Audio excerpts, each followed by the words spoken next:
নমস্কার, নিউজ 18 বাংলায় আপনাদের প্রত্যেককে স্বাগত। শুরু করছি সোজা সাপটা। অনেক আশা নিয়ে যারা গিয়েছিল আর কোনো আশা নিয়ে কোনোদিন ফিরে আসবে না, এই লেখা দিয়েই সাহিত্যিক সমরেশ বসু বা কালকুট শুরু করেছিলেন তার অমৃত কুম্ভের সন্ধানে। স্বাধীনতার পর প্রথম কুম্ভের আসর বসেছিল 1954 সালে। সেও ছিল এক মৌনী অমাবস্যা। প্রবল ভিড় আর বিশৃঙ্খলা প্রাণ কেড়েছিল 500-রও বেশি পুণ্যার্থীর। কেউ কেউ বলেন সংখ্যাটা 1000-এরও কাছাকাছি। কালকুটের চোখ দিয়ে বাঙালি দেখেছে সেই মর্মান্তিক ঘটনাকে। 1954 পর এবার 2025, পূর্ণকুম্ভের পর একেবারে মহাকুম্ভের আসর। পূর্ণকুম্ভ বসে 12 বছর অন্তর। এমন 12টি পূর্ণকুম্ভের পর আসে মহাকুম্ভ, অর্থাৎ 144 বছরে একবার। ইতিহাসের এমন সন্ধিক্ষণেই ফের বিপর্যয়, ফের প্রয়াগ, ফের সেই মৌনী অমাবস্যা, ফের মৃত্যু মিছিল ত্রিবেণীর তীরে। सभी श्रद्धालु सुन लें, यहाँ लेटे रहने से कोई फायदा नहीं है। जो सोवत है तो खोवत है। उठिए उठिए, स्नान करिए। आपको सबसे पहले अमृत मिल जाना चाहिए। সবার আগে স্নান করুন, সবার আগে অমৃত পান। এই অমৃত কুম্ভের টানেই ছুটে গিয়েছিলেন ওরা। সঙ্গমের তীরে তখন ওঁঠ পেতে বিপদ, অত্যধিক ভিড়ের চাপ, হুড়োহুড়ি পদপিষ্ট। অমৃতের খোঁজে গিয়ে মৃত্যুর সাক্ষাৎ। প্রয়াগের এই বিপর্যয় স্পর্শ করেছে বাংলাকেও। এই রাজ্যেও এখন স্বজন হারানোর হাহাকার। কান্না ভেজা চোখে অসংখ্য প্রশ্ন। এই বিপর্যয়ের দায় কার? মৌনী অমাবস্যায় রেকর্ড ভিড় হতে পারে, সে তো আগে থেকেই জানা ছিল। তাহলে স্নানের সময় কোথায় গেল বিশ্বমানের ক্রাউড ম্যানেজমেন্ট? কেন নিয়ন্ত্রণ করা গেল না ভিড়? তবে কি মহাকুম্ভের মহাপ্রচারী কাল হলো, নাকি সাধারণ পুণ্যার্থীদের বিপদ ডেকে আনলো ভিআইপি কালচার? মাইলের পর মাইল হেঁটে যাচ্ছে সাধারণ মানুষ, আর গাড়িতে ঘুরছেন ভিআইপি। গাড়িকে রাস্তা দিতে ছোট হয়েছে হাঁটার পথ। এই ব্যবস্থারে কি মাসুল চোকাতে হলো নিরীহ মানুষগুলোকে? কেনই বা এত দেরিতে এলো? মৃত্যুর সংখ্যা, প্রশ্ন হাজারো। উত্তর কি মিলবে ত্রিবেণীর তীরে? কথায় আছে, চোর পালালে বুদ্ধি বাড়ে। বিপর্যয়ের পর টনক নড়েছে উত্তরপ্রদেশ সরকারের। মেলা প্রাঙ্গণে ভিআইপি গাড়ি ঢোকা বন্ধ হয়ে গেছে। ভিআইপি গেট আপাতত বন্ধ। কুম্ভমেলায় সব ধরনের ভিআইপি প্রোটোকলও সাময়িকভাবে বন্ধ করে দেওয়া হয়েছে। এই তৎপরতা যদি আগে দেখানো যেত বা দেখানো হতো, তাহলে হয়তো এতগুলো প্রাণকে এভাবে বিঘরে চলে যেতে হতো না। তবে প্রশ্ন অবশ্য আরো একটা আছে। বিপর্যয়ের দায় শুধুই কি প্রশাসনের? উৎসাহের ঢেউ কখন নিরাপত্তার লক্ষণ রেখা অতিক্রম করে যাচ্ছে, সেটা দেখার দায়িত্ব কি আমাদেরও নয়? এসব নিয়েই আজ আমাদের আলোচনা, আজকের মোশন এ কোন অমৃতের সন্ধানে। আজ যারা আছেন প্রথমে পরিচয় করিয়ে দিই। একদম ডান দিকে আছেন শিবাজি প্রতিম বসু, বিশিষ্ট বিশ্লেষক। পাশে আছেন সিপিএম এর পক্ষে পার্থপ্রতিম বিশ্বাস, আছেন বিজেপির পক্ষে শঙ্কুদেব পণ্ডা। একদম বাঁদিকে আছেন সুমন ভট্টাচার্য, আছেন সৌম্য আইচরায় কংগ্রেসের পক্ষে, এবং আছেন তৃণমূলের পক্ষে দেবাংশু ভট্টাচার্য। প্রত্যেককে স্বাগত আজকের এই অনুষ্ঠানে। আমার প্রথম বক্তা শিবাজি প্রতিম বসু। আজকে যেখানে আমরা দাঁড়িয়ে আছি, আজ থেকে 71 বছর আগে এই ফেব্রুয়ারি মাসের 3 তারিখে এই রকম ঘটনা ঘটেছিল, যেটার কথা দিয়ে তুমি শুরু করলে আজকে কালকুটের অমৃত কুম্ভের সন্ধানে। আমি সেই জন্যই একটুখানি পড়ছি কালকুটের লেখা থেকে। তিনি বলছেন, ভোরে যেতে পারলাম না, অনেক বেলা হলো, আশ্রম ফাঁকা, ভিড় দেখে আতঙ্ক হলো। কিন্তু এত শুধু ভিড় নয়, পাগলের মতো সবাই দিক বিদিক ছুটছে, বুক চাপড়াতে চাপড়াতে, চুল ছিঁড়তে ছিঁড়তে, কাপড় জামা ছিঁড়ে চিৎকার করে কাঁদতে কাঁদতে মানুষ চারিদিকে ছুটছে। খুন, মরে গেছে হাজার হাজার। তারপর লিখছেন, চারিদিকে শুধু মৃতদেহের স্তূপ, তাকে ঘিরে রয়েছে পুলিশ বাহিনী। অপরিচিত নারী ও পুরুষ কণ্ঠলগ্ন হয়ে পিষে মরেছে। শিশু চেপটে লেপটে রয়েছে মায়ের বুকে। যে দেহে ও রূপ নিয়ে অনেক লজ্জা, আজ তা ঠান্ডা, স্পন্দনহীন, স্তূপীকৃত। রঙিন ওড়না আর সিল্ক শাড়ি, নাগরা জুতো, কলিদার পাঞ্জাবি, মাথার টিকলি আর গলার চন্দ্রহার, তার সঙ্গে ছন্ন ছাড়া ছিন্নবেশ, সব একাকার।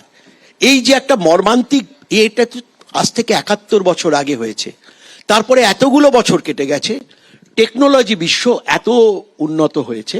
আজকে আমার পাশেই রয়েছেন আমাদের বন্ধু পার্থপ্রতিম, তিনি বিশিষ্ট ইঞ্জিনিয়ারও বটে এবং এই সমস্ত লজিস্টিক্সের ব্যাপারে তিনি একজন বিশেষজ্ঞ। এবং যেটা যাদবপুরের, আমি তার কাছে একটু আগেই জানতে পারলাম, যাদবপুর বিশ্ববিদ্যালয়ে একটা টিম যাওয়ার কথা ছিল, যে ডেনসিটি কেমন, কিভাবে তাদের রাখবে, ম্যানেজমেন্টটা কিরকম, হতেই পারে ভিড়। এবং তার সঙ্গে এই যে প্রচার তুমি যেগুলো বললে, অর্থাৎ কিনা যে অর্থাৎ যে বলা হচ্ছে এই অমৃত কুম্ভের অমৃতের স্বাদ কি আপনি পাবেন না, 144 বছর পরে এসছে, এটা আহ্বান করা হচ্ছে, অথচ তার অ্যারেঞ্জমেন্ট নেই। এই যে জায়গাটা, এটা তো শেষ পর্যন্ত কাউকে দায়ভার নিতে হবে। কারণ আমি একটাই খালি কথা বলছি, ভারতের সংবিধান বলছে পাবলিক অর্ডার, প্রথমেই স্টেট লিস্টে রয়েছে public order. What is public order? আইন শৃঙ্খলা, তার মধ্যে শৃঙ্খলা ছিল না, অর্থাৎ বিশৃঙ্খলা। গেছেন যেদিন হয়নি, নাগা সন্ন্যাসীদের পদপিষ্ট হয়েছেন, সেটা আমরা জানি। কিন্তু তখনও যদি আজকের মতো হতো, নাম্বারটা হয়তো একটু কমিয়ে বলা হয়েছে। আজকে যে 30টা বলা হলো এতদিন পরে, আমি জানি না সেই 30টাই কি নাম্বার, নাকি আরো অনেকটা বেশি। এদের জবাব কে দেবে আজকে এই হাই টেকনোলজির যুগে? ঠিক, মৃতের সংখ্যা 30 বলা হয়েছিল প্রথম দিন। মৃতের সংখ্যা কোথায় গিয়ে ঠেকবে সত্যি কেউ জানে না। সরকারি বেসরকারি মতে মৃতের সংখ্যা হয়তো অনেক অনেক বেশি। এখন সরকারি মত একটা, বেসরকারি মত একটা। এখন সত্যি জানা নেই। বহু মানুষ, বাংলার বহু মানুষ মারা গেছেন। প্রচুর মানুষকে এখনো খুঁজে পাওয়া যাচ্ছে না, যাদেরকে এখনো জানা যাচ্ছে না তারা কোথায় আছেন। সুতরাং কোথায় মৃতের সংখ্যা যাবে কেউ জানে না। কিন্তু এই যে উন্মাদনা, এই যে কোটি কোটি মানুষ একটা জায়গায় গিয়ে জড়ো হচ্ছে, একটা শহরে গিয়ে জড়ো হচ্ছে, সেই শহরের মানে ধারণ ক্ষমতা আছে কি, এটাও তো একটা দেখার বিষয়। ম্যানেজমেন্ট তো একটা বড় ব্যাপার। পরের বক্তা সৌম্য আইচরয়। শিবাজিদা 1954 সালের কথা বলেছেন, ঠিকই বলেছেন, সত্যি কথাই বলেছেন। 180 কোটি টাকার একটা বাজেট, ভারতবর্ষের প্রথম union budget, 180 crores। We can't compare chalk with cheese. 70-71 বছরের উত্তরণ আস্তে আস্তে, তার মধ্যেখানে অনেক দুর্ঘটনা ঘটেছে, এই প্রয়াগেই ঘটেছে। স্কেলটা হয়তো ছোট ছিল, কিন্তু আমরা তো যে কোনো ঘটনা থেকে শিক্ষা গ্রহণ করি না দোষারোপ করি। দোষারোপের পালাটা যত বেশি শক্ত হবে, যত বেশি হবে, তত এই দুর্ঘটনাগুলো বাড়তে থাকবে উত্তরোত্তর। কেন্দ্রে একটা সরকার আছে যারা দাবি করেন যে তারা উত্তম প্রদেশের, এবং তাদের কথায় কথায় বোঝা যায় যে ডবল ইঞ্জিন সরকার। তো ডবল ইঞ্জিন সরকারের তো পারফরমেন্সটা ওরা বলেন, ক্রেডিটটা নেন। আপনি জানেন যে শুধুমাত্র ইনফ্রাস্ট্রাকচার এবং ম্যানেজমেন্টের জন্য খরচা করা হয়েছে 6,997 কোটি টাকা, এক বছরের প্রিপারেশন। আমি বলছি একটা ঘটনা ঘটলো, প্রশ্ন অনেকগুলো থাকছে। তাহলে ওই হঠাৎ করে সেদিন ওই সবাইকে মৌনী অমাবস্যা ছিল, তাহলে কি সেটা কি জানতেন না প্রশাসন?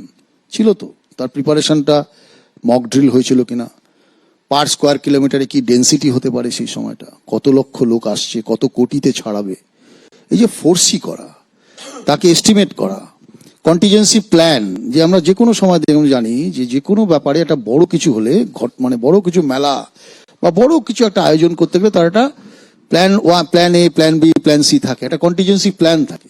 ডিজাস্টার কিছু হলে তার সেই ডিজাস্টার ম্যানেজমেন্ট রেডি থাকে, আর্মি রেডি থাকে, তাকে কত তাড়াতাড়ি ডাকা যাবে, হেলিকপ্টার করে তাকে ধরুন যারা রোগী তাদের সরিয়ে নেবে। আপনি জানেন মর্গের সামনে দাঁড়িয়ে যে আর্তনাদ, খুঁজে পাওয়া যাচ্ছে না। আমাদের কাছে গতকাল পর্যন্ত যা রিপোর্ট আছে তাতে 350-এর উপরে মানুষ নিখোঁজ, শুধু বহু আহত। একটা প্রশাসনের এবিলিটি দেখা হয়, সেই প্রশাসন কত তাড়াতাড়ি সেই কাজটা করতে পারছে। আপনি বলুন তো, 16 ঘন্টা লাগলো শুধু প্রয়াগরাজের অ্যাডমিনিস্ট্রেশনকে প্রেস কনফারেন্স করতে, জানাতে যে 30 জন মারা গেছে। 16 ঘন্টা, এই ক্যালাসনেস প্রশাসনের, এবং তার জন্য এত বড় একটা দুর্ঘটনা ঘটলো। তারপরে সাপ্রেশন অফ দ্য ফ্যাক্ট, এটা আরো বড় রক্তাক্ত ঘায়ের মতো মনে হচ্ছে। একদম সৌম্য, সেটা স্বাভাবিকভাবেই তথ্য চাপা দেওয়ার ও মৃতদেহ চাপা দেওয়ার অভিযোগ করছেন। পরের বক্তা সুমন ভট্টাচার্য। সঙ্গম সিংহাসনু সুধি সোহা ছত্র অক্ষয় বট মুনিমন মোহা পুজোহি মাধব মত জলজাতা পরশি অক্ষয় বট হরক্ষই গাতা। এটা রামচরিত মানসের লাইন। রামচরিত মানসে বলা হয়েছে যে কুম্ভতে অনেকে আসতেন যারা প্রাণ বিসর্জন দেওয়ার জন্য আসতেন। তো দেখুন, কুম্ভ নামটা যেখান থেকে এসছে সেটা তো গরল তোলার পরে অমৃত আসবে। তো আপনি কি শুধুই গরল তুললেন? এই প্রশ্নটার জবাব, যেটা কংগ্রেসের ভাষায় ডবল ইঞ্জিন সরকার, তাদের দিতে হবে। তারও বেশি করে দিতে হবে যে যোগী আদিত্যনাথ, যিনি নিজেকে হিন্দুত্বের সবচেয়ে বড় আইকন বলে প্রমাণ করার চেষ্টা করছিলেন, এবং কখনো কখনো যদি আমরা গত 1 মাসের ঘটনাক্রম মনে রাখি, তিনি আরএসএস প্রধান মোহন ভাগবতকেও অস্বীকার করেছিলেন মসজিদের তলায় মন্দির খোঁজার ব্রতে। তিনি বলেছিলেন, মোহন ভাগবত কি বলছেন জানি না, এই কুম্ভের কনক্লেভে দাঁড়িয়ে। তো ওনার কি প্রচারে বেশি আগ্রহ ছিল, না ওনার আগ্রহ ছিল যাতে, আবার আমি রিপিট করছি, হিন্দুরা স্নান করে ফিরতে পারে? দেখুন, যে সরকার বা যে সিস্টেম মমতা কুলকার্নি কিন্নরাকরার মহামান্ডবলেশ্বর হচ্ছেন কিনা তাই নিয়ে প্রচারে ব্যস্ত থাকে, সেই সিস্টেমের কাছ থেকে আপনি কি প্রত্যাশা করবেন? আচ্ছা, এরকমটা নয়, জানেন না, বিজেপির অনেকেই জানেন না যে প্রথম কোনো মহিলা হচ্ছে শিবাজিদা যে কুম্ভের কথা বলছেন 1954-তে, সেখানেই একজন বিখ্যাত বাঙালি সন্ন্যাসী আখড়ার প্রধান হয়েছিলেন, তার নাম আনন্দময়ী মা। ঠিক আছে, এবং আনন্দময়ী মা, যদি মানে বিজেপি সমস্যা যে তারা বই পড়ে না, যদুনাথ সরকার এবং দিলীপ রায় লিখে গেছেন, ওই রাত্রিবেলা আনন্দময়ী মা স্বপ্ন দেখেছিলেন যে একটা কিছু বিপর্যয় হতে চলেছে। আমি জানি না মমতা কুলকার্নি কি স্বপ্ন দেখেছিলেন এবং যোগী আদিত্যনাথকে কি কনভে করেছিলেন, কিন্তু বিষয় হচ্ছে যে 1954 সঙ্গে তো আপনি 2025-এ তুলনা করতে পারবেন না। আপনার দ্রোণ ছিল, ইত্যাদি ছিল, আপনি কি করছিলেন? আবারও আমি বলছি, যোগী আদিত্যনাথ প্রধানমন্ত্রী হতে চান, বিজেপির আভ্যন্তরীণ কৌশল এবং লড়াই, তাতে যদি এত লোক মারা যান, তাহলে যোগী আদিত্যনাথ সত্যি সত্যি প্রধানমন্ত্রী হলে কি হবে, এই ভাবনাটা প্রথম ভাবতে হবে। এবং এই ভাবনাটা নিশ্চয়ই নরেন্দ্র মোদী ভাববেন। নরেন্দ্র মোদী অন্তত 3 বার ফোন করেছেন। আমি জানি না, আমি অবশ্য শুনিনি যে প্রধানমন্ত্রী হওয়ার দৌড়ে যোগী আদিত্যনাথের প্রতিদ্বন্দ্বী অমিত শাহ কিছু বলেছেন কিনা। কিন্তু বিজেপিকে ভাবতে হবে যে তাদের রাজনৈতিক লড়াই, তাদের ক্ষমতা দখলের লড়াই, তাদের নিজেদের হিন্দুত্বের আইকন তৈরির জন্য, এগেন আই রিপিট, কতজন হিন্দুর প্রাণ গেল। খুব জটিল প্রশ্ন তুললেন সুমন ভট্টাচার্য, যে এরকম একটা সিস্টেম, এরকম একটা জায়গার মধ্যে যে মহাকুম্ভের আসরে এক মহাবিতর্কর সৃষ্টি হলো এবং রাজনীতির জল আরো অনেক দূর গড়াবে। পরের বক্তা সিপিএম এর পক্ষে পার্থপ্রতিম বিশ্বাস। পার্থদা শুধু দলের পক্ষে বক্তা নন, পার্থদা একজন সিভিল ইঞ্জিনিয়ার এবং এই ধরনের মেলায় কি করা উচিত না উচিত তা নিয়ে পার্থদার প্রগাঢ় পাণ্ডিত্য রয়েছে। পার্থদা। প্রথম এইটুকু আমি বলতে পারি যে ভারতবর্ষের মতো একটা দেশ যেখানে ধর্মপ্রাণ মানুষ থাকেন, চান বা না চান ধর্ম থাকবে, ফলে সেখানে ধর্মাচরণের জন্য একটা নিরাপদ পরিকাঠামো সেটা এনশিওর করার দায়িত্ব এক এবং একমাত্র দেশের বা রাজ্যের সরকারের। এবং আপনি ছেড়ে দিন যে এটা ইউনেস্কোর হেরিটেজ স্ট্যাটাস এনজয় করে, এটা ছেড়ে দিন আপনি, এটা আমাদের ন্যাশনাল কি বলবো প্রাইডের একটা জায়গা রিপ্রেজেন্ট করে এই কুম্ভ মেলা। কিন্তু এতৎসত্ত্বেও বলতে পারি যে সেই মেলার যে প্রস্তুতি নিয়ে যে পরিমাণ ঢাক পেটানো হয়েছিল তার ধারে কাছে আসলে প্রস্তুতি নেই। এবং আজকে সকাল পর্যন্ত মেলার বাইরে, এবং আপনি শুধু মেলা নয়, এলাহাবাদ থেকে আপনি বারাণসী পর্যন্ত যদি আপনি আসতে যান, তাহলেও যে পথঘাটের যে অবস্থা হয়ে আছে, যে পরিমাণ জ্যাম, প্রায় কিছু ঢুকতে পারছে না পাচ্ছে বেরোতে, এরকম একটা অবস্থায় আছে। ফলে এটা আমি কখনো তুলনা করব না যে 1954 সালের সাথে 2024 বা 25 সালের। এই কারণের জন্য প্রযুক্তি অনেকটা পাল্টেছে এবং এবারও সেই ব্যবস্থা ছিল, এবং যেটা ছিল মানে artificial intelligence enabled security system বলতে যা বোঝায়, এআই এনাবেলড। তাতে দেখুন, যেটা খুব সহজে বোঝার দর্শকদের, যে আমাদের এই মেলার ক্ষেত্রে বা যে কোনো ধরনের বড় ক্রাউডের ক্ষেত্রে ক্রাউডের চরিত্র অনুযায়ী আপনি রেল স্টেশনের ক্রাউড একরকম হয়, খেলার মাঠে ক্রাউড একরকম হয়, রথযাত্রার ক্রাউড একরকম হয়, কুম্ভ মেলা বা গঙ্গাসাগরের ক্রাউড একরকম হয়। ফলে এই ক্রাউডের চরিত্র অনুযায়ী প্রথম ক্রাউড ডেন্সিটি মেজার করা, যেটা এমনিতে খুব কঠিন কাজ, পুলিশ অফিসাররা তাদের অভিজ্ঞতার ভিত্তিতে করে, কিন্তু যখনই আপনি এরিয়াল ক্যামেরা রাখছেন তখন হচ্ছে যে এই যে পার স্কোয়ার মিটার বা পার স্কোয়ার কিলোমিটারে এই ভ্যালুটা আপনার কাছে প্রতিনিয়ত কন্ট্রোল রুমে আসতে থাকে। এবং ভিড়ের ক্ষেত্রে দুটো জিনিস বোঝার, একটা জায়গায় যদি কিছু মানুষ দাঁড়িয়ে ভিড় করে এটার চরিত্র এক, আর যদি সেই মানুষগুলো চলতে থাকে তখন তার চরিত্র আর একটা। ফলে এই মুভিং ক্রাউড যেটা হচ্ছে এবং মুভিং ক্রাউড ডেন্সিটি কতটা ক্রস করলে বিপদ সেটা কিন্তু এরকম নয় যে এখন অজানা নয়। ফলে এটা যখন রাত ভোর, এবং এটা আমি বলছি খুব পূর্ব পরিকল্পিত একটি ইভেন্ট, এরকম নয় যে হঠাৎ করে ঘটে গেছে। আপনি ধরুন 8 মাস আগে হাতরাসে যে ঘটনাটা ঘটেছিল সেটা হঠাৎ করে ঘটে যাওয়া ঘটনা উত্তরপ্রদেশে, যে সেখানে 100-র বেশি লোক পদপৃষ্ঠ হয়ে মারা গেল, একজন সাধু তার পা ছুতে গেছিল সবাই মিলে, ফলে সেখানে সেই সিকিউরিটি সিস্টেম ছিল না। কিন্তু ইট ইজ ওয়েল ডিফাইন্ড, অনেক আগের থেকে পরিকল্পিত, এবং কোন কোন দিনে বেশি ভিড় হবে এটা অবধি প্রত্যাশিত। এটা জানার পরও যে রাত্রে কন্ট্রোল রুমে যে বা যারা বসেছিলেন তারা কেন এই বিপদ বুঝেও প্রয়োজনীয় ব্যবস্থা গ্রহণ করতে পারেননি, তারা কেন এইটুকু বুঝতে পারলেন না যে আপনি মানুষকে, এই যে আপনি দেখাচ্ছিলেন আপনার চিত্রে, যে মানুষকে বলছেন তাড়াতাড়ি স্নান করুন, কিন্তু স্নান করার যাওয়া এবং স্নান থেকে এক্সিট পাথে লোক মুভ করছে না, আপনি লোক ঢুকিয়ে যাচ্ছেন। আমি বলছি এর দায় কার?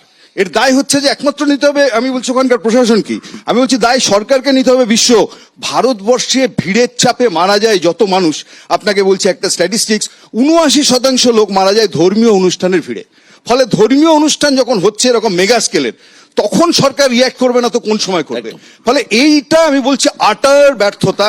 আমি বলছি যারা নিজেদেরকে ডাবল ইঞ্জিন ট্রিপল ইঞ্জিন বলেন, যে হিন্দুত্বের পোস্টার বয় যারা, তাদের রাজ্যে যদি এই ঘটনা ঘটে, আমি বলবো যে কি বিজ্ঞাপন চলছে, আমি বলছি অরাজকতার, আমি বলছি গভর্নেন্সে, সেটা কিন্তু কুম্ভ মেলা চোখে আঙুল দিয়ে দেখিয়ে দিল। একদমই তাই। কারণ এত বড় একটা ভিড়, এত প্রচার, কোটি কোটি মানুষ আসছেন, এবং যেখানে ধরা হয়েছে যে কুম্ভমেলা থেকে যদি একজন মানুষ 5,000 টাকা করে খরচা করেন, তাহলে নাকি 2 লক্ষ কোটি টাকা ইনকাম হবে। এইরকম একটা জায়গায় প্রচার গোটা ভারতবর্ষে ছড়িয়ে গেছে। যোগী আদিত্যনাথ প্রত্যেকটা রাজ্যের মুখ্যমন্ত্রী, পশ্চিমবঙ্গের বিধানসভার স্পিকার প্রত্যেককে পার্সোনালি নিমন্ত্রণ করেছেন আসার জন্য। দেশ জুড়ে এই প্রচার, তার ফলে সাধারণ মানুষের একটা তো প্রভাব থাকেই।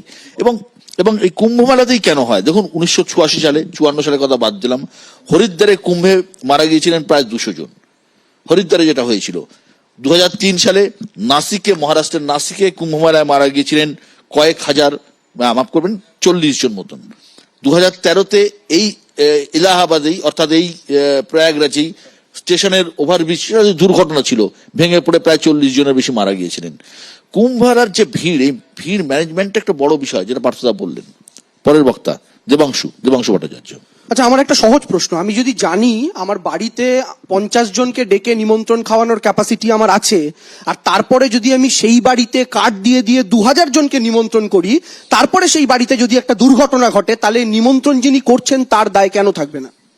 আমাদের স্পষ্ট বক্তব্যের জায়গা হচ্ছে, শোনা যাচ্ছে কোনো কোনো মহল থেকে যেই গোটা কুম্ভকে কেন্দ্র করে শুধু বিজ্ঞাপন বাবদ 1000 কোটি টাকা খরচ করা হয়েছে, শুধু অ্যাডভার্টাইজমেন্ট আমরা কখন দিই?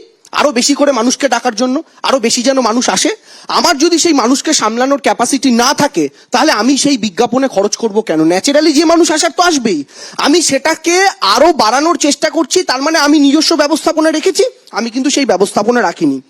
3 মাস ধরে টিভি চ্যানেল থেকে শুরু করে সর্বত্র বিজ্ঞাপন আমরা প্রত্যেকে দেখেছি। শোনা যাচ্ছে যে 2 লক্ষ কোটি টাকার বিকিকিনি হতে পারে, এবং 25,000 কোটি টাকার নিজস্ব রাজস্ব তহবিলে ঢুকতে পারে সরকারের, যেটা নিজস্ব হিসাব। এখন এই 25,000 কোটি থেকে কতগুলো শূন্য সঙ্গে নিয়ে নেতা মন্ত্রীদের পকেটে ঢুকবে, তাই এই কাজটা করা হলো, সেটা কিন্তু আমরা এখনো পর্যন্ত জানি না। শুধুমাত্র ইনফ্রাস্ট্রাকচারের অবস্থা বলতে, আজকে কুম্ভ থেকে যে পদপিষ্ট হয়ে বা চাপা পড়ে যে মানুষগুলোকে আমরা হারালাম, সেইটুকু দেখলে হবে না বিশ্বদা। আজকে সোশ্যাল মিডিয়ায় ভাইরাল হয়েছে যে ভিডিওগুলো, আপনি দেখুন ট্রেনগুলোর কি অবস্থা। একজনের ঘাড়ের ওপর একজন বসে ট্রেনে করে সবার করছেন। কিছু স্টেশনে দেখা যাচ্ছে ফার্স্ট ক্লাস কম্পার্টমেন্ট, যেটাকে ভিআইপি কম্পার্টমেন্ট বলা হয়, যেটা পুলিশ নিরাপত্তায় থাকে, সেই ফার্স্ট ক্লাস কম্পার্টমেন্টের জানলা ইট দিয়ে ভেঙে যাত্রীরা ভেতরে ঢুকে যাচ্ছে। এই পরিস্থিতির সৃষ্টি কেন হলো? এর দায় কাদের? আরেকটা কথা, এই ঘটনা ঘটার পর ওখানকার যিনি এসএসপি রাজেশ দ্বিবেদী, তার যখন প্রতিক্রিয়া চাওয়া হলো কয়েক ঘন্টার মধ্যে, তিনি বললেন ইয়ে সব আফবাহ হ্যায়, প্রচার, রটনা, কোনো মানুষের মৃত্যু হয়নি, একটা আঁচড়ও পর্যন্ত লাগেনি, শুধু একটু হুড়োহুড়ি হয়েছিল। পরে কি দেখা গেল? সত্যিটা আমরা প্রত্যেকে দেখতে পেয়েছি। এই লোকানো হয়েছিল কাদের জন্য? এখনো পর্যন্ত লোকানো হচ্ছে কাদের জন্য? সংখ্যাটাকে 30-এ আটকে রাখা হয়েছে কেন? একটা জায়গার তো বলা হচ্ছে আরেকটা জায়গায় পদপিষ্ট হয়ে মারা গেছে, সেখানে টোটাল সংখ্যা যোগ করলে 100-150 ক্রস করে যাবে, কিন্তু সরকার ইচ্ছাকৃতভাবে লোকানো হচ্ছে। এখানে কারণটা কি? এই সরকার ভিআইপিদের জন্য ব্যবস্থা করতে গিয়ে সাধারণ মানুষের জন্য কোথাও ব্যবস্থা করতে ভুলে গেছে। যাই হোক, আজকে সময় নেই, নালে এই নিয়ে আমার একটি লেখা ছিল, আমি একটু পরে সুযোগ পেলে পড়ে শোনাবো। এই যে ভিআইপিদের জন্য ব্যবস্থা করতে গিয়ে সাধারণ মানুষরা মারা গেল, তো যোগী আদিত্যনাথের কাছে কি ভিআইপি হিন্দুদের গুরুত্ব আলাদা, গরিব হিন্দুর গুরুত্ব আলাদা? ভোট নেওয়ার সময় তো গরিব হিন্দুগুলো ঠিক ভোট নিয়েছিলেন। তৃতীয় কথা, নরেন্দ্র মোদী, আপনারা মনে করে দেখুন 2016 যখন কলকাতায় পুস্তাওরাল পুল ভেঙে পড়লো, সেই সময় নরেন্দ্র মোদী কলকাতায় সভা করতে এসে বলেছিলেন, ইয়ে অ্যাক্ট অফ গড নেহি হ্যাঁ দিদি, ইয়ে অ্যাক্ট অফ ফ্রড হ্যাঁ। আজকে আমরাও প্রশ্ন করতে চাই, এই ঘটনা অ্যাক্ট অফ গড না অ্যাক্ট অফ ফ্রড? এই উত্তর নরেন্দ্র মোদীকে দিতে হবে। শেষ আমি একটা কথা বলি, যে এই সবকিছুর উল্টো দিকে আপনারা যদি দেখেন, যে ধর্মীয় গ্যাদারিং এর কথা পার্থদা থেকে শিবাজিদা, সুমনদা প্রত্যেকে বলছিলেন, আপনি যদি দেখেন কদিন আগে আমাদের রাজ্যে গঙ্গাসাগরের মতো একটা অনুষ্ঠান হয়েছে, ছোট জায়গা, 1,12,00,000 ওপর লোক ঘুরে গিয়েছে। এরকম ঘটনা কিন্তু আপনি চোখে আঙুল দিয়ে দেখাতে পারবেন না। এবং 2 নম্বর, প্রত্যেক বছর কলকাতায় দুর্গাপুজোয় 3 থেকে 4 কোটি মানুষ কলকাতা, হাওড়া, হুগলি শহরকে কেন্দ্র করে যে জায়গাটা, সেখানে ঘুরে বেড়ায় পুজোর কয়েকটা দিন। এত সুন্দর ট্রাফিক ম্যানেজমেন্ট থেকে শুরু করে পুজোগুলোর ভিড়, মানুষ লাইন দিয়ে দেখে বেরোচ্ছেন। গত 10-11 বছরে একটা ঘটনা আপনি বলতে পারবেন যেখানে সাধারণ মানুষকে পুণ্য অর্জন করতে এসে বিপদের মধ্যে পড়তে হয়েছে? ঠিক। আমি এই প্রসঙ্গে দেবাংশু একটা ভালো কথা বললো, একদম ঠিক বলেছে। আমার মনে পড়ে যাচ্ছে দেশপ্রিয় পার্কে যখন এই সব থেকে বড় দুর্গা নিয়ে প্রচার হলো, এবং প্রায় 100 ফুটের দুর্গা, যখন প্রশাসন দেখলো যে ভিড়ে প্রচন্ড চাপ হচ্ছে এবং এমন চাপ হচ্ছে যে কন্ট্রোল করা যাচ্ছে না, প্রশাসন কিন্তু বন্ধ করে দিয়েছিল কলকাতা শহরের মধ্যে পুজো। সবার সমালোচনার যে উত্তর যিনি দিতে পারবেন, বিজেপির শঙ্কুদেব পান্ডা। শুরুটা করতে চাই যেখানে আপনারা শেষ করেছেন সেখান থেকে। আমায় মার্জনা করবেন না, শুনতে হয়তো একটু রূঢ় লাগবে, কিন্তু এটা তো ঘটনা। আমি সমালোচনা একসেপ্ট করছি, আপনারা যারা করছেন বলার জায়গা রয়েছে, এবং এইরকম মর্মান্তিক ঘটনা রয়েছে। কিন্তু কারা সমালোচনা করছেন, কেন সমালোচনা করছেন? যারা পাড়ায় একটা দুর্গাপুজো সামলাতে পারেন না, যারা পাড়ায় দুর্গাপুজো বন্ধ করে দেন, তারা মনে করেন যে কুম্ভের মতো একটা ইভেন্টকে অ্যাড্রেস করবেন, তারা কুম্ভ নিয়ে সমালোচনা করবেন, এটা মেনে নিতে হবে। আমায় মার্জনা করবেন, গ্রামের লোকেরা আজও বলে, যারা হেলে ধরতে পারে না তারা কেউটে ধরার কথা সমালোচনায় প্রশ্ন নিয়ে আসেন। আমি দেখুন, সমালোচনা টেকনিক্যালি একসেপ্ট করি। আমরা সেজন্যই তো বলেছি যে প্রথমেই একটা জুডিশিয়াল কমিটি তৈরি হয়েছে। বারবার একটা প্রশ্ন উঠে আসছে যে দায় কার। আমরা তো সত্যি তদন্ত করতে চাই, দায় কার আমরা জানতে চাই। আমরা ইজিয়েস্ট কনক্লুশনে পৌঁছতে পারি না, আপনারা যেরকম খুব সহজে রাজনৈতিকভাবে পৌঁছতে চান। আমরা তো সরাসরি আপনাকে অভিযোগ করি না যে আপনি শকুনের রাজনীতি করছেন, কিন্তু আপনারা যে প্রশ্নগুলো তুলছেন সেই প্রশ্নের মূল ভিত্তি হচ্ছে দায় কার। তাই তো খুঁজতে হবে, কারণ এত বড় কুম্ভ হয়েছে, তাতে একটা নির্দিষ্ট জোনে এই এফেক্ট হয়েছে, এই ধরনের ঘটনা ঘটেছে। একটা দায়িত্বশীল প্রশাসন, তার কাজ নয় সন্ধ্যাবেলা প্রথমে গিয়ে প্রেস কনফারেন্স করা। আমরা এই রাজ্যে অনেক ক্ষেত্রেই দেখি ঘটনা ঘটার আগেই প্রেস কনফারেন্স হয়। নির্বাচনে হেরে গেলেও কেউ আগেই প্রেস কনফারেন্স করে বলেন তিনি নির্বাচনে জিতে গেছেন, পরে রেজাল্ট আসে তিনি হেরে গেছেন। কিন্তু এখানে হয় না। এখানে আপনি লক্ষ্য করে দেখবেন, আগে রেস্কিউ অপারেশনে হচ্ছে নজর দিতে হয়। সেই কাজটাই মোদী সরকার, সেই কাজটাই যোগী সরকার করেছেন নির্দিষ্ট দায়িত্ব নিয়ে। যারা আজকে এই প্রশ্ন তুলছেন তাদের কাছে আমার প্রশ্ন, নিশ্চয়ই এই মৃত্যুর ধারাবাহিকতা হচ্ছে বজায় থাক, এটা কোনো সরকারের কাছেই কাঙ্ক্ষিত নয়। কিন্তু আনএক্সপেক্টেড যে এই হিন্দু সমাগম, এটা দেখেই অনেকে আতঙ্কিত হচ্ছেন। আমায় মার্জনা করবেন, কেউ কেউ আপনারা এমন পরিস্থিতি তৈরি করছেন যে বিষয়টা হিন্দু বিরোধিতার দিকে চলে যাচ্ছে। আমায় মার্জনা করবেন, আপনার নিজস্ব রাজনৈতিক ভাবনা থাকতে পারে, কিন্তু কুম্ভের বিরোধিতা করবার জন্য যেভাবে কোমর বেঁধে আপনারা নেমেছেন, আমি তার তীব্র বিরোধিতা করছি, এবং এটা সরাসরি হিন্দু বিরোধিতার দিকে ইন্ডিকেট করছে। ফলে আমি অনুরোধ করব যে প্রশাসনিক জায়গায় আপনারা নিশ্চয়ই আপনাদের অভিমত রাখতে পারেন, আপনারা সে বিষয় নিয়ে একাধিকবার আলোচনা করতে পারেন, সেটা নিয়ে তদন্ত হতে পারে, তার রিপোর্ট পর্যন্ত ওয়েট করতে হতে পারে। কিন্তু এই বিষয়ের ভেতর যে কোনো সাবোতাজ নেই, নির্দিষ্ট জনে কেউ করেনি। আপনারা লক্ষ্য করে দেখবেন, আমি টেকনিক্যাল ড্রোন হতে পারে, সিসি ক্যামেরা হতে পারে, এসবের কথা বাদ দিন, কিন্তু দেখুন প্রশাসন রাত্রিবেলা সজাগ ছিলেন। রাত 1টা থেকে লোককে বলেছেন আপনারা স্নান করে নিন, আগে যান, যাতে পরবর্তী জায়গা ফাঁকা হয়ে যায়। তারপরেও আপনি দেখুন হিন্দুত্বের বিশ্বাসকে আপনারা আটকাতে পারছেন না। এত সমালোচনা করছেন, এত ঘটনা ঘটেছে, সরকার কোমর বেঁধে পাশে রয়েছে, তবুও পৃথিবীর সব থেকে হিন্দুত্বের জমায়েতকে আপনারা আটকাতে পারেননি, কারণ পরের দিনই হিন্দুরা কোমর বেঁধে নেমেছেন এবং তার প্রতিবাদ তারাই জনসংখ্যা আরো বাড়িয়ে প্রমাণ করেছেন। ফলে যারা সমালোচনা করছেন তারা রাজনৈতিক সমালোচনা ছেড়ে, শকুনের আলোচনা ছেড়ে, যেটা আপনাদের কাছ থেকে শেখা, এসব আলোচনা বন্ধ করে হিন্দুত্বের এই মহান উৎসবে সামিল হন। নিশ্চয়ই আগামী দিনে চেষ্টা করতে হবে যাতে এটুকু দুর্ঘটনা আর না ঘটে। এত বড় মেলা, যেখানে এত প্রচার, কোটি কোটি লোকের সমাগম, সেখানে তো সরকারের একটা দায়িত্ব থাকবে যে কিভাবে আমি এটাকে ম্যানেজ করব, ভিড়কে কন্ট্রোল করব, মানুষকে কন্ট্রোল করব। যে মারা গেছে সেও হিন্দু, যে আহত সেও হিন্দু। পার্থদা, মৌনী অমাবস্যা রেকর্ড ভিড় হতে পারে, সংখ্যাটা 10 কোটির কাছাকাছি পৌঁছতে পারে, আমরা শুনতে পাচ্ছিলাম প্রচারে, এতে সবার জানা ছিল। এই ভিড় সামলানো, কোথাও কি দায়িত্ববোধের অভাব? জায়গা ছেড়ে সব চলে গেল, পালিয়ে গেল। আজকেও একটা ভিডিও প্রকাশ পেয়েছে, ওখানকার প্রচারের সচিব দেখিয়েছেন যে ভিআইপি এনক্লোজার ফাঁকা, এবং ভিআইপি কালচার, সত্যি তো ভিআইপি কালচার একটা বিরাট জায়গায়, যাদের ভিআইপি পাস আছে তারা ঢুকে পড়তে পারছে গাড়ি নিয়ে অবলীলায়। তিনি সাংবাদিকই হন, ডাক্তার, ইঞ্জিনিয়ার, প্রশাসনের উচ্চপদস্থ সবাই ঢুকে পড়ছে, আর সাধারণ মানুষ, গরিব মানুষ, তারা ওইভাবে মানে ছুটতে ছুটতে যাচ্ছে। এক্স্যাক্টলি। বিশ্ব, আপনার এই প্রশ্নের উত্তর দেওয়ার আগে আমি একটা 10 সেকেন্ড আমি খরচ করব। শঙ্কু বললেন যে এই বিপর্যয় তার কি বলবো খুঁজে বের করার জন্য কার্যকারণ সম্পর্ক বিচার বিভাগীয় তদন্ত তারা ইনিশিয়েট করেছেন সরকার। আমি শুধু বলতে পারি 8 মাস আগে 100-র বেশি লোক মারা গেছে হাতরাসে, সেখানেও এই বিচার বিভাগীয় তদন্ত তৈরি হয়েছে, তার রিপোর্ট কিন্তু আজ পর্যন্ত বেরোয়নি। ফলে আমি বলছি এই বিচার বিভাগীয় তদন্তের ভবিষ্যৎ নিয়ে আমার একটা সন্দেহ আছে। 2, এইবার হচ্ছে যে আপনি যেটা বললেন যে খুব ইম্পর্টেন্ট, দেখুন যে এরকম একটা বড় মেগা ইভেন্ট অর্গানাইজ করার সময় বিপর্যয়, মানে আমি আপনাকে বলছি যে আমি আপনাকে কাটছি, হ্যাঁ, মেগা ইভেন্ট কোথায়? হিন্দুদের মহোৎসব হিন্দুরা অ্যারেঞ্জ করছিল, তো সেখানে যদি হিন্দু বামপন্থী মানুষদের কাছে তো হিন্দুদের মহোৎসবটা ইভেন্ট। আচ্ছা, আপনি পার্থদাকে অ্যালাউ করুন প্লিজ, উনি তো ঘোষিত বামপন্থী। আমি আপনি কি অঘোষিত বামপন্থী? আমি যেটা মানে আপনি মানতে চাইছেন না ইভেন্ট কোথায়? এটা এভাবে সরাসরি হিন্দুদের মহোৎসবে আক্রমণ করবেন না। বিশ্ব যে প্রশ্নটা করেছেন আমি সেটাই উত্তর দেওয়ার চেষ্টা করছি, যে এরকম একটা বড় মাপের ইভেন্ট যদি বলা হয়, যে এবং এটা হচ্ছে যে বহু রেয়ার আমাদের এখানে হয়, আপনি উল্লেখ করলেন যে বহু বছর বাদে এবার এটা হচ্ছে এই ধরনের মেলা, কুম্ভ মেলা।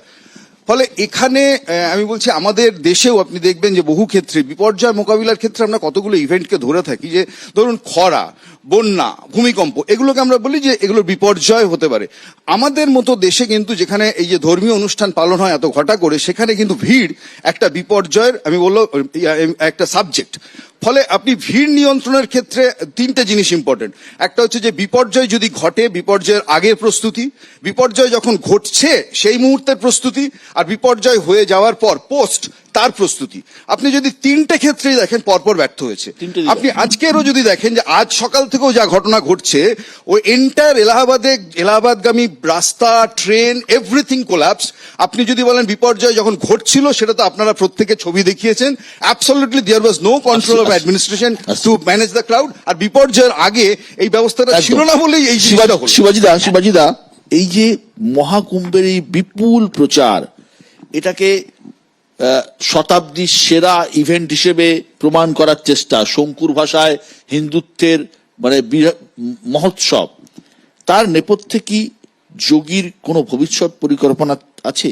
সেই কারণে কি এত বড় মরিয়া প্রচার? না, সেইটা একটা তো এইটা আছে, এটা মানতেই হবে। এটা শঙ্কুর বলে দেওয়ার কথা নয়, বা অন্য কারুরই বলে দেওয়া, আমার, আপনার, তোমার, সবাই কারুরই বলে দেওয়ার কথা নয়, যে হিন্দুদের যে সাধারণ হিন্দু, আজকে ছবি যদি দেখি, কারা যাচ্ছে, কারা বলছে দুঃখাত ঘটনা ঘটি হ্যাঁ, কিন্তু তবু আমরা যাব। তো এই যে জায়গা, এই বিশ্বাসের জায়গাটাকে তো গুরুত্ব দিতেই হবে। সেই হিন্দুরা তো আছে, কিন্তু সেই হিন্দুরা কি একমাত্রিক, একবজ্ঞা, বা সেটাকেই কি 1 মিনিট সেই পলিটিক্যাল এটাকে ক্যাশ করতে পারে একটি পলিটিক্যাল পার্টি? এখন যেটা মনে হচ্ছে যারা বলছেন, এবং ওইখানে যেখানে এইরকম চূড়ান্ত কন্ট্রোল ওভার দ্য অ্যাডমিনিস্ট্রেশন যোগীর আছে, বা আরো যারা আছে বিজেপির আছে, সেখানে আজকে শঙ্কু আমাদের বন্ধু বললেন যে, এবং ওখান থেকেও বলা হচ্ছে হয়তো স্যাবোটাইজ হতে পারে। কে স্যাবোটাইজ করলো, কারা স্যাবোটাইজ করলো? এবং উত্তরপ্রদেশে একটা সুবিধা আছে, যে কোনো একটা জাতপাতের নামে বলে দেওয়া যায় ওই এসপি ছিল, ও হচ্ছে ওই জাতের, এ হয়তো ঠাকুর ছিল, যারা আমাদের বিরোধী, যাই হোক নানা কিছু বলতে পারে। আগেই এক্সপ্লেনেশন দিয়ে দেবেন। না, আমি শঙ্কু 1 মিনিট বলি। কিন্তু আমার যেটা মনে হয়, যেখানে বিপদের যে জায়গাটা, আজকে যদি এত বড় একটা হিন্দুদের মহোৎসব হোক, ইভেন্ট হোক, মহোৎসবই আমি মনে করি, ধর্মোৎসব, এত বড় বিশ্বাসে যেখানে হাজার হাজার লক্ষ লক্ষ কোটি কোটি মানুষ আসছে, তাদের যদি সাকসেসফুলি এটা হতো, তার সৌভাগ্য বা তার যে শ্রেয় যেটাকে বলে সেটাকেও যেটা নেওয়ার জন্য যদি যারা থাকতেন এবং পরবর্তীকালে এটাই যোগী আদিত্যনাথের মেইন বেট হতো, তাহলে আজকে ফেইলিওরের জন্য তাকে একদম সেই দায় সৌম্যর কাছে আসবো। সৌম্য, এই যে আমি একটা ছোট্ট প্রশ্ন করছি, 2019-এর লোকসভা ভোটের সময় প্রয়াগের কাছে দাঁড়িয়ে প্রধানমন্ত্রী নরেন্দ্র মোদী বলেছিলেন 1954 সালে জওহরলাল নেহেরু কুম্ভ মেলায় গিয়েছিলেন, তার ফলে বিশৃঙ্খলা তৈরি হয়, পদপিষ্ট হয়ে অসংখ্য মানুষের মৃত্যু হয়। সেই খবর 5 এবং 6 দশক চেপে রাখা হয়েছিল যাতে নেহেরুর ভাবমূর্তিতে না দাগ লাগে। এখন তো উত্তরপ্রদেশে তার দলের সরকারের বিরুদ্ধেই মৃতের সংখ্যা গোপন করার অভিযোগ উঠছে। সবকিছু তো আর টেলিপ্রম্পটারে দেখা যায় না। উনি বলছিলেন সব সংবাদ মাধ্যম চেপে রেখেছিল। যাই হোক, আমি অন্য বিষয়ে যাচ্ছি।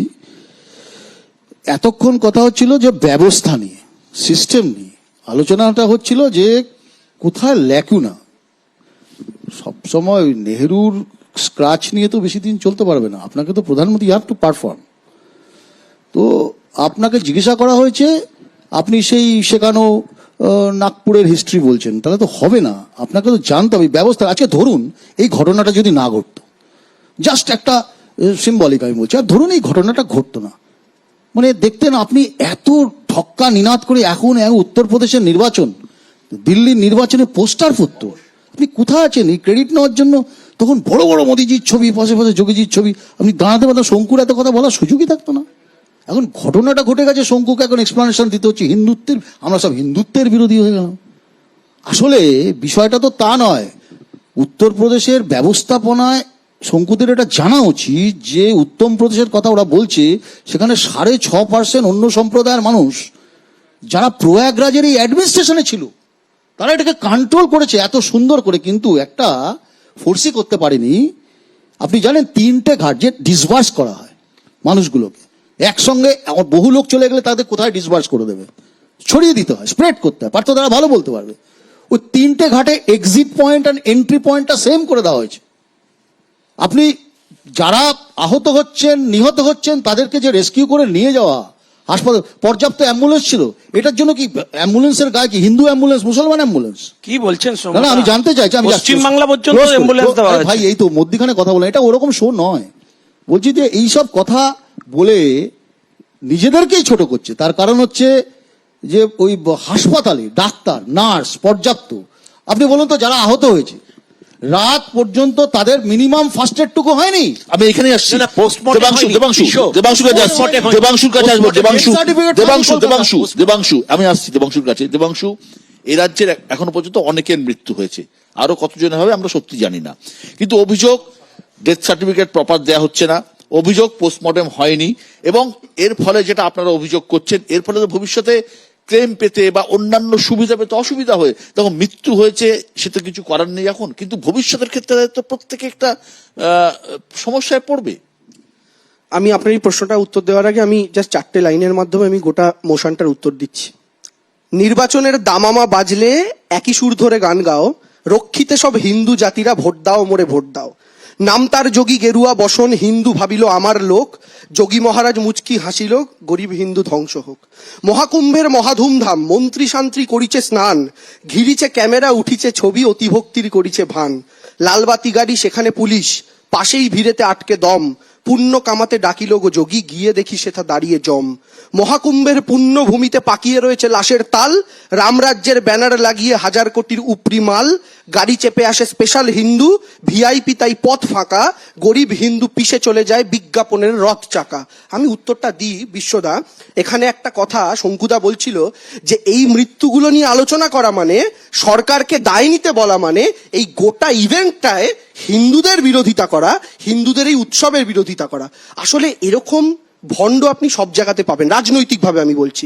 যেমন ধরুন, এটা তো স্বাভাবিক, সীতাকে হরণ করার সময় যখন রাবণ এসেছিল, রাবণ কি রাবণের বেশে এসেছিল? আসেনি তো, সাধুর বেশ ধরে এসেছিল। তো স্বাভাবিকভাবে আমি আপনাকে বলছি ভণ্ডামি কাকে বলে। এই যে হিন্দুদের জন্য আজকে যে কটা বিরোধী এখানে আওয়াজ তুলছে, আমি আপনাকে জিজ্ঞাসা করছি, এখানে আমরা যারা বসে আছি আমরা প্রত্যেকে হিন্দু, এই 7 জন, আমাদের মধ্যে কাকে গলায় গেরুয়া কাপড় ঝুলিয়ে এখানে প্রমাণ করতে হচ্ছে আমি হিন্দু? কাকে? একমাত্র একজনকে আপনি পাবেন, দেখুন আমি কারো কথা বলছি না। তো এটা প্রমাণ করে বিজেপি হচ্ছে এই ক্যাটাগরির হিন্দু।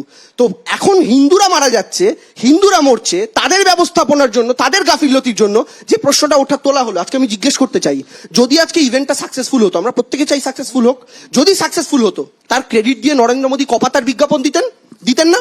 আর সেই বিজ্ঞাপন নিয়ে, সেই সাকসেসফুল ইভেন্ট নিয়ে এখানে বিজেপির প্রতিনিধিরা এসে চিৎকার করতো না, গলা ফাটাতো না? আলবাত ফাটাতো, সেটা তাদের অধিকার আছে এত বড় একটা প্রোগ্রাম সামলানোর। তাহলে আজকে আমাকে বলুন, এই নরেন্দ্র মোদী যখন নেহেরুর আমলে মহাকুম্ভে এরকম ঘটনা ঘটেছিল, এই নরেন্দ্র মোদী 2019-এর লোকসভা নির্বাচনের সভায় দাঁড়িয়ে, পার্টি মিটিং এ দাঁড়িয়ে নির্বাচনের সময় কেন এই কথাটা বলেছিল যে নেহেরুর সময় নেহেরুকে দায় নিতে হবে এতগুলো মৃত্যুর? সেদিনকে যদি নেহেরুকে দায় নিতে হয় মৃত্যুগুলোর, তাহলে আজকে নেহেরু কিন্তু উত্তরপ্রদেশের মুখ্যমন্ত্রীও ছিল না, তাহলে আজকে এই দায় যোগী আদিত্যনাথ এবং নরেন্দ্র মোদীর কেন নয়? লাস্ট শুধু একটা কথা বলে শেষ করি, এই সবকিছুতে যারা বিধর্মীদের অ্যাঙ্গেল ঢোকাতে চায়, সবকিছুতে যারা ধর্মবিরোধীদের অ্যাঙ্গেল ঢোকাতে চায়, তাদের জন্য শুধু বলি, জিজ্ঞেস করো তাকে, তোমার হৃদয়ে ঢুকিয়েছে যারা বিধর্মীদের ভয়, কংস হিন্দু, রাবণও হিন্দু, কেউ মুসলিম নয়। Thank you.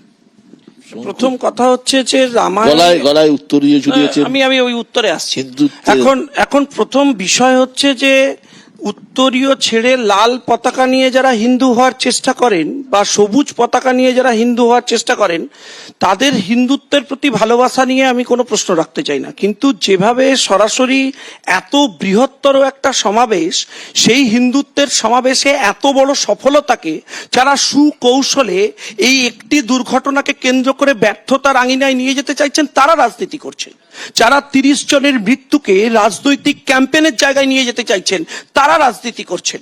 যারা পরের দিন যে কুম্ভ এত বড় দুর্ঘটনা সামলে ঘুরে দাঁড়াচ্ছে, রুখে দাঁড়াচ্ছে, যাদের বিরোধীদেরও বলতে বাধ্য হতে হচ্ছে যে রাস্তায় জ্যামে লোককে আটকানো যাচ্ছে না, এত কিছুর পরে, এত ক্যাম্পেন, এত টিভি প্রচার করবার পর, নেগেটিভ প্রচার করবার পরেও পশ্চিম বাংলা থেকে ওই কুম্ভে ছুটে যাওয়া মানুষদের আটকানো যাচ্ছে না, যারা আটকাতে পারছেন না, তারা সরাসরি যে হিন্দু বিরোধিতা করছেন, সেটা যখন স্পষ্ট হয়ে যাচ্ছে, তখনই হচ্ছে তারা উত্তেজিত হয়ে যাচ্ছেন। আমি মার্জনা চাইছি আবারও, তারা পশ্চিম বাংলায় একটা পরিস্থিতি তৈরি করবার চেষ্টা করছেন, যদি হিন্দুত্বের হয়ে আপনি কথা বলেন তাহলে আপনি হচ্ছেন সাম্প্রদায়িক, আর যদি আপনি হিন্দুত্বের বিরোধিতা করেন তাহলে আপনি সেকুলার।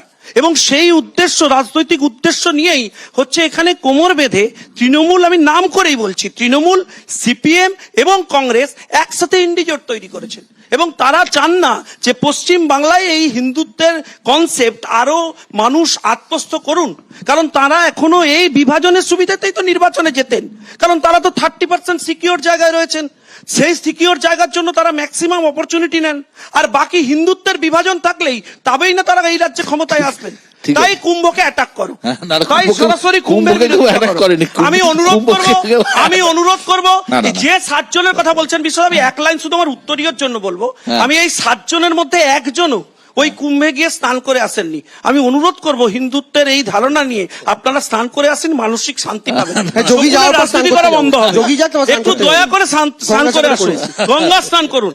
ইভেন কেউ গঙ্গাসাগরেও যাননি, আপনি কি VIP ওই কুম্ভের কথা ছেড়ে দিন। আপনি কি ভিআইপি স্নান করেছেন? হ্যাঁ? ভিআইপি স্নান। শুনুন, আপনাকে মনে রাখতে হবে, যদি এই রাজ্যের বিশিষ্ট হিন্দু মমতা বন্দ্যোপাধ্যায় ওখানে যান, তার প্রোটোকলে তাকে ভিআইপি অ্যারেঞ্জমেন্ট দিতে হবে। আপনি কি ভাবেন? সেই থেকে একজন BJP সাংগঠনিক একজন নেতারা রাজ্যের পেল কি করে? মুখ্যমন্ত্রী যদি চান সেই করতে যান, টিকিট VIP তাকে- পাস তাকে BJP genuine উত্তরপ্রদেশের process এ নেতারা হচ্ছে পেল চান কি করতে করে? পাঠিয়ে দেবে। এ তো খুব তখন তো সহজ এরাই প্রশ্ন। সমালোচনা করতে নেমে পড়বে। টঙ্কু উত্তর কে পশ্চিমবঙ্গের দেবে? বিষয়ে কথা বলছেন।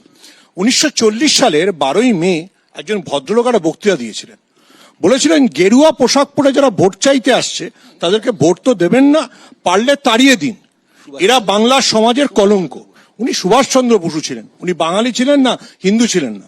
রোজ কালী, এক সেকেন্ড, যখন তুমি বলছি আমি বলিনি ভাই, উত্তর দেবো না, সুভাষচন্দ্র বোস রোজ কালী পুজো করতেন। উত্তর দেবো না। যেখান থেকে শিবাজী প্রতিমদা বলেছিলেন যে কালকুট শ্যামার হাতছানিটা না উপেক্ষা করতে একটা পেরেছিলেন। নির্দিষ্ট তোমরা ভাই রাজনৈতিক মমতা এজেন্ডায় কুলকার্নি যখন উনি কোন মতামত দিয়েছিলেন, কোন আকরার তখন কোন ঘটনার মমতা ভিত্তিতে কুলকার্নি দিয়েছিলেন? আজকে বলো তো, নেতাজি সুভাষচন্দ্র মমতা কোন ঘটনার কুলকার্নি ভিত্তিতে ওই communication মমতা দিয়েছিলেন? কুলকার্নি আপনি কোন generalize আকরার? করছেন, তাহলে তো কিংবা সমগ্র রাখরা, বামপন্থীরা না চুনাকরা। হচ্ছে হিন্দু তোমরা বিরোধী, তো এটা মমতা establish আজকে করে আবার তাড়িয়ে দিয়েছে, আপনি আজকে তাড়িয়ে দিয়েছে। বামপন্থীদের anti-হিন্দু establish করে দেবেন। আবার জুনাকরা আমার বলছে, আপনি আমার কতবড় একটা যে বিপদ কথাটা ঘটালেন। বলছিলাম, পুরো এক মিনিট, বামপন্থীদের এক মিনিট, প্রথমেই একটা- anti-হিন্দু একটা establish কথা করে বলছি, দেবেন। শঙ্কু, এটা বলে। শঙ্কু, আচ্ছা। তুমি ঠিকই, তুমি একা রয়েছো, একা কুম্ভ রক্ষা করে সেই কুম্ভ, নকল বুদ্ধির ঘর। কিন্তু আমি বলছি যে তুমি একাই রক্ষা করো, কিন্তু আমি একটা কথা বলছি, মমতা বন্দ্যোপাধ্যায়ের এখানেও তো গঙ্গাসাগর হয়, গঙ্গাসাগর মেলার তো না, না, আমি একটা বলছি, সফল হয়। কিন্তু তার জন্য কি মমতা বন্দ্যোপাধ্যায় ক্লেম করেন যে আমি হিন্দুদের একটা বিরাট বড় একটা কাজ করলাম? এটা তিনি জেনারেল পাবলিক। কে বলেছে আপনাকে এটা? উনি ক্লেম করেন না? কে বলেছে? না না, দীঘাতে জগন্নাথ মন্দির তৈরি হচ্ছে কেন? দীঘাতে জগন্নাথ কেন মন্দির করছেন উনি? না, কেন না, করছেন? আমি আমি জানতে এইটার চাই। কথা কেন? বলছি। Cultural center সেটা- সেখানে সেখানে- স্যাম্পল কেন করছেন? অথচ আমি যা কিছু সেখানে হয়, স্যাম্পল উনি কজন মারা গেছে? ক্যাম্পেইন করেন না, কজন কালীঘাটে মারা আমি গেছে স্কাই ওয়াক বানাচ্ছি, উনি করেন না? দীঘার জগন্নাথ না, না, মন্দিরে উনি কজন করেন মারা না গেছে? এটা। তা বলে আমি হ্যাঁ, উনি হিন্দুদের- দক্ষিণেশ্বরে স্কাই ওয়াক বানাচ্ছেন, উনি করেন না? একদম করেছি। উনি মঞ্চে মুখ দাঁড়িয়ে ফুটে ভুল বলছি। মন্ত্রোচ্চারণ না, না, করেন না? আমাদের আপনি বলুন, সরকার মঞ্চে দক্ষিণেশ্বরে দাঁড়িয়ে স্কাই উনি ওয়াক ভুল বানাবে, হিন্দু কালীঘাটে মন্ত্রোচ্চারণ স্কাই ওয়াক করেন না? বানাবে, সরস্বতীর দীঘাতে মন্ত্র ভুল জগন্নাথ বলেছেন, মন্দির বানাবে। বলেননি? না, না, কিন্তু বলুন আপনি আমরা কি জানেন? হিন্দুদের- হিন্দু ওনার কাছে বন্ধু সেজে চুরি হিন্দু ওনার করার কাছে লোক নই। জ্বালার কারণ কেন হচ্ছে? না, না, বলুন। না, আমি একটা- বাড়িতে শঙ্কু, খালি এই পুজো করেন শঙ্কু, না। ঠিক আছে। যান না, উনি কুম্ভে মেলা যান, organize স্নান করেন, করুন। কিন্তু claim আরে করেন না। ভালো লাগলো। উনি তা বলে শিবাজিদা, হিন্দুদের আপনিও একটা যান, কিছু- আমি ঠিক আছে, চাই ঠিক আছে। একবার কুম্ভে স্নান করুন। পার্থদা, একটা হচ্ছে পার্টির নেতা হিসেবে নয়, ইঞ্জিনিয়ার হিসেবে ধর্ম মানুষের বিশ্বাসের জায়গা, মানুষের মধ্যে উৎসাহ তৈরি হতে পারে, প্রশাসনের কর্তব্য সেটাকে কন্ট্রোল করার, সতর্কতা প্রচার করার। এই যে বিশ্বমানের ক্রাউড ম্যানেজমেন্টের কথা বলা হচ্ছে, একটা মানুষ দৌড়চ্ছে, একদল মানুষ একই দিয়ে আসছে, মানে যাতায়াতের রাস্তা একটা, কোথাও টেকনিক্যাল প্রবলেম, তারপরে ভিআইপি কালচার, যে কোনো ভিআইপি গাড়ি ঢুকে পড়ছে, গাড়ি যাতায়াতের রাস্তা করার জন্য পুণ্যার্থীদের জায়গা ছোট করে দেওয়া হয়েছে। এই ম্যানেজমেন্টের কোথাও খামতি ছিল? এখনো পর্যন্ত বিশ্ব যতটুকু আমি খোঁজ খবর পেয়েছি তাতে এইটুকু বোঝা গেছে যে এক্সিট পয়েন্ট এবং এন্ট্রি পয়েন্ট যেগুলো আছে সেগুলো হচ্ছে যে ক্যাপাসিটি বলতে যা বোঝায় সেগুলো যে কোনো লেন যতটা চওড়া হয় সেই ক্যাপাসিটি এক্সিট করে গেছে এই ধরনের ঘটনাগুলোর সময়। এবং এরা যে ভুলটা করেন অনেক সময় হয় যে সব সময় ধরে নেন যে গোটা ঘটনাটা হচ্ছে যে সিকোয়েন্সিয়ালি হবে, সিকোয়েন্সের কোনো চেঞ্জ যদি ব্রেক করে তাহলে তার পরবর্তী চেঞ্জ যেভাবে এফেক্টেড হয়, অর্থাৎ একটার পর একটা বিপর্যয় সেটা ঘটতে দিয়ে থাকে। গেছে, সেটা দিয়েই ফিরেছে। হ্যাঁ, এই ঘটনা ঘটে তার এবং করতে এখানেও গেছে, ঘটেছে। একই দিকে ফিরেছে। হ্যাঁ, এবং কারণ কি তাদেরকে ডাইরেক্ট করে, অর্থাৎ আপনি ঢুকবেন এক পথ দিয়ে, আপনি দেখবেন যে কোনো বড় জায়গাতে গেলে আপনি দুর্গাপুজোর সময় দেখবেন আমি ক্রাউড পুজো ম্যানেজমেন্ট, মণ্ডপে, একটা দিক দিয়ে একদা- ঢুকবেন আর একটা দিক দিয়ে একদা বেরোবেন। আমি এক মিনিট আমি বলে নিই। আর দুটো জিনিস, ফলে এই জায়গায় ভুল প্রশাসনিক ব্যর্থতা ডেফিনেটলি আছে। আমি এই কারণে বলছি যে সরকারে যেই থাকবেন, এই সরকারের নাম যদি অখিলেশ সিং হয় মুখ্যমন্ত্রীর নাম, যোগী আদিত্যনাথ হয়, অন্য কেউ হয়, প্রত্যেককে তার দায়িত্ব নিতে হবে। এবং দেশের প্রধানমন্ত্রীর নাম নরেন্দ্র মোদী হন, আমার তো অথবা অন্য কেউ হন।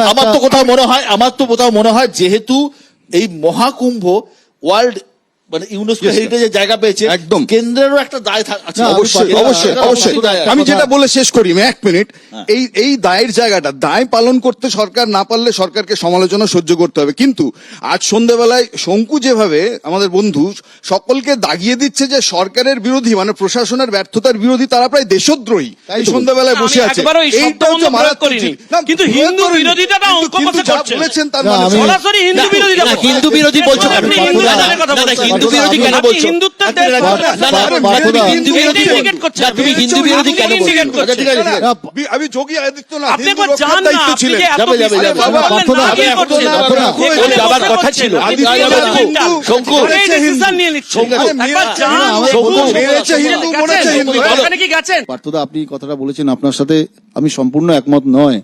তার কারণ এই যে ভিআইপি কালচার বলছেন, যদি ভিআইপি, কোন মেলায় ভিআইপি যায় না?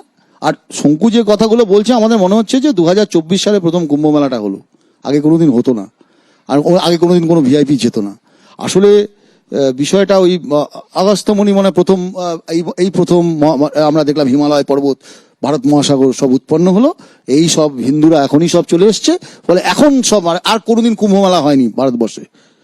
বিষয়টাকে ডিরেল করে দেওয়ার যে প্রচেষ্টা, আমি বলছি যে 16টা এন্ট্রি পয়েন্ট ছিল, 16টা এন্ট্রি পয়েন্ট রাতারাতি ভিআইপিদের জন্য শুধুমাত্র কয়েকটা এন্ট্রি পয়েন্ট ছেড়ে দিয়ে বাকিগুলো 3টেতে ডাইভার্ট করে দেওয়া হলো। আমি শুধু একটা জিনিসই ক্লোজ করেছি, পার্থদা, কোন দিন পর্যাপ্ত পুলিশ ছিল না শুধুমাত্র ভিআইপিদের জন্য? কেন সুমনের কাছে একটা প্রশ্ন- ভিআইপিরা কোন সময় কোন মেলা যায়? এই যে ভিডিওটা ঘটনা, দেখা যাচ্ছে, এই যে সৌম্যদা। এই যে ঘটনা, এত বড় ঘটনা, তার পলিটিক্যাল ইম্প্যাক্ট সামনেই দিল্লি নির্বাচন, পরের বছরই বিহার, এবং তারপরেই পশ্চিমবঙ্গ, আসাম।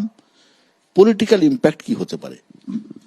দেখুন, প্রথম ইম্প্যাক্ট হচ্ছে যোগী আদিত্যনাথ নিজেকে যে নতুন হিন্দুত্বের আইকন হিসেবে তুলে ধরছিলেন, এবং আপনি যদি খেয়াল রাখেন ইভেন তিনি আরএসএস প্রধান মোহন ভাগবতকে চ্যালেঞ্জ করছিলেন, সেখান থেকে তাকে সরে আসতে তিনি বাধ্য হবেন। অর্থাৎ বিজেপির আভ্যন্তরীণ রাজনীতিতে আপাতত অ্যাডভান্টেজ অমিত শাহ। আমি একটা কথা পার্থদাকে মনে করিয়ে দিই, ডিজাস্টার ম্যানেজমেন্ট কিন্তু বেসিক্যালি হোমের আন্ডারে পড়ে।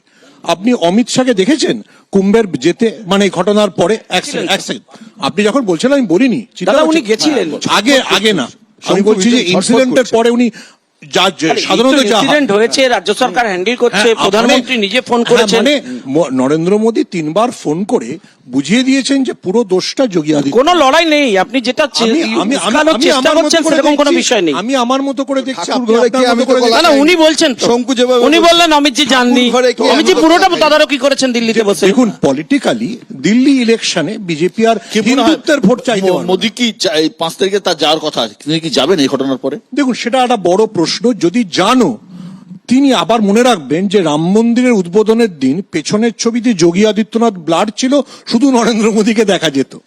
ফলে আবার যদি উনি প্রয়াগে পৌঁছন, দেখবেন উনাকেই আপনি দেখতে পাচ্ছেন হিন্দুদের ত্রাতা, হিন্দু হৃদয় সম্রাট, আর যোগী আদিত্যনাথ পেছনে ব্লার থাকবেন, আবার আবছা হয়ে গেলেন। এইটা আপাতত আরএসএস এবং নরেন্দ্র মোদী দুজনের জন্যই সাফল্য, যে উগ্র হিন্দুত্ববাদের যে উত্থান যোগী আদিত্যনাথের হাত ধরে, তার সঙ্গে বিভিন্ন আকড়া, যে বিভিন্ন ধর্ম সংসদ, সেইগুলো কিন্তু আপাতত চাপা পড়ে গেল। আপনি ভুলে যাবেন না, ওই প্রয়াগের ওখান থেকে হিন্দু রাষ্ট্র এবং নতুন সংবিধান ঘোষণা ছিল। আপাতত কিন্তু আপনি সেগুলো একটু পেছনের, মানে ব্যাকবার্নারে চলে যাবে। আপাতত নরেন্দ্র মোদী আবার সবকা সাথ সবকা বিকাশের স্লোগান নিয়ে চলে আসবে। আমি একটা পয়েন্ট 10 সেকেন্ড জাস্ট আমি বলছি একটাই, যেহেতু এই আলোচনা আপনি এতক্ষণ করলেন, আমি বললাম যে পরিকাঠামো তৈরি না করে যদি বিপর্যয় আসে না, অযোধ্যা, আমি বলছি এর পরেরটা অপেক্ষা করছি, আমি আপনাদের বলছি অযোধ্যায় দুর্ঘটনা ঘটুক। কুম্ভ মেলার ইতিহাস আমাদের জানা নেই, হিউয়েন সাংয়ের লেখাতে কুম্ভ মেলার উদাহরণ রয়েছে, কিন্তু প্রথম ইনফ্রাস্ট্রাকচার সম্ভবত তৈরি হয়েছিল সম্রাট আকবরের সময়। সম্রাট আকবর 4টি ঘাট কুম্ভে নির্মাণ করেছিলেন। পরবর্তীকালে ইংরেজদের হাত ধরে কুম্ভ মেলা আরো প্রসারিত হয়। ভারতবর্ষে ধর্ম এবং রাজনীতি হাত ধরাধরি করে চলে শঙ্কু, এর মধ্যে কোথাও কোনো সন্দেহ নেই। তবে হ্যাঁ, যে কোথাও না খামতি ছিল, সেই কারণে এতগুলো লোকের মৃত্যু হলো। আমরা উত্তর খুঁজবো, সবাই খুঁজবেন, আমরা দেখব এই ভুল থেকে শিক্ষা নিয়ে ভবিষ্যতে যেন এ ধরনের ঘটনা না ঘটে। অনেক অনেক ধন্যবাদ আপনাদের।